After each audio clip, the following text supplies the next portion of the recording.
Hello guys, welcome back to another chess video. This is Amit here, and today I'll be showing you all a puzzle which involves king and a knight. So as you can see on the board, there is actually a lone knight on the board. So you may be thinking why only a single knight is present on the board, but here the puzzle which we are solving is we are trying to find out how many moves it takes for knight or king to move to all the squares on the board. So this is how it is. The knight has to move to all other squares of the board. We'll mark each color with if knight can move in a move to a square in a single move, we can mark that in one color, and likewise if it takes two moves to move to that particular square, then we will mark it in a different color. So that way we are going to cover the whole board where knight and the king can move. So the knight and the king will be placed on the d4 square, and will determine how many moves it takes for the knight and the king to move to all the squares on the board. So now let's begin with the knight. Let me take a color, normal color. Yeah. Then now the knight can move to c6, b5, b3, c2, e2, and f3 and f5 and e6, all in a single move. So I have marked that in separate color.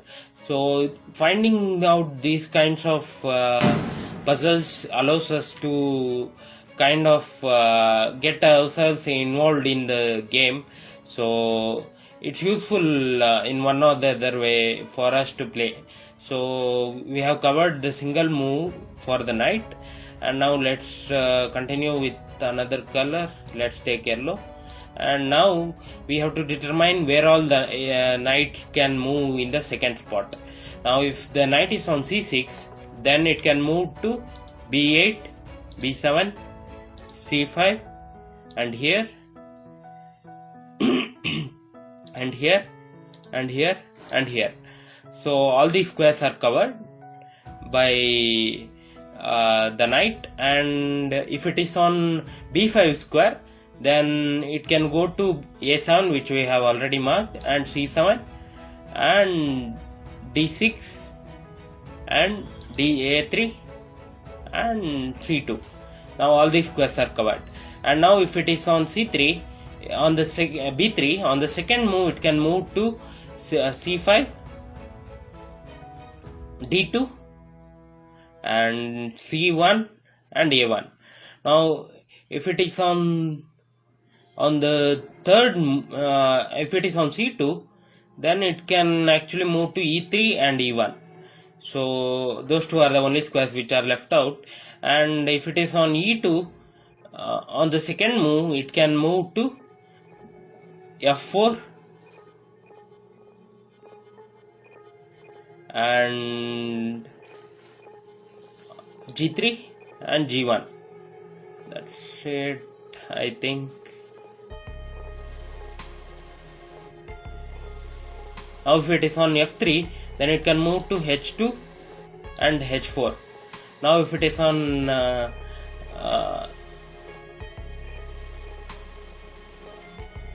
f5, then it can move to h6 and to g7, and that's it. Now if it is on the e6 square, then it can move to f8 and the g5 square. So I hope I haven't left any other square. Yeah, I think so, I have covered it. So all these squares can be covered on the second move. So I think everything is covered. Now on the third move, let's consider another color, which is green. And on the third move, the squares will be, we have to consider all the gray color spots which are present on the board, and we have to find out the third square. Third square is d7. Now you may be thinking, what is the use of calculating all these?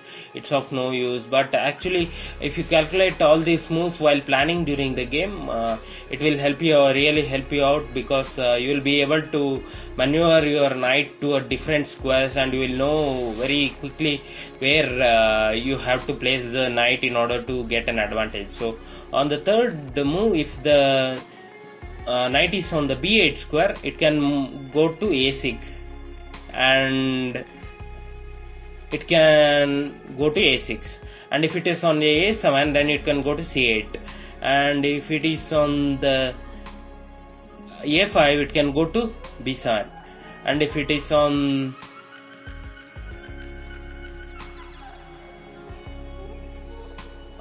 the b4, it can go to a2. Then if it is on the a3, it can go to c4, and if it is on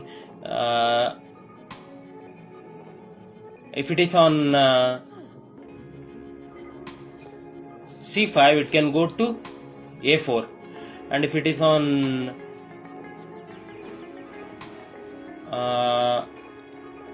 c3 or c1, if it is on c1, it can go here, and if it is on c3, it can go here and here, and if it is on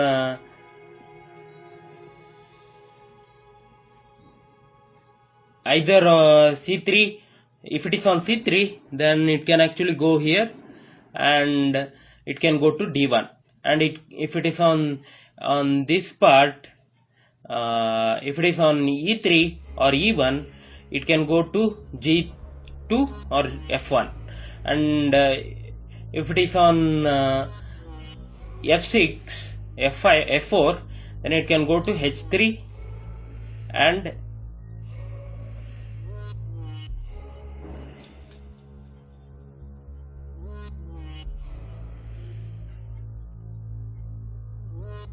h3 and h5, and if it is on the g3 square, then it can go to h1, and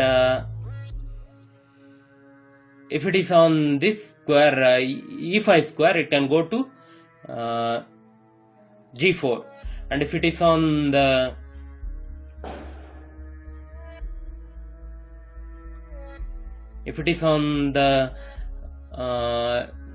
f4, then it can even go to g6, and if it is on the e5, then it can go to f7. Then if it is on the d6, it can go to e8, and if it is on the b8, it can even go to d7, and if it is on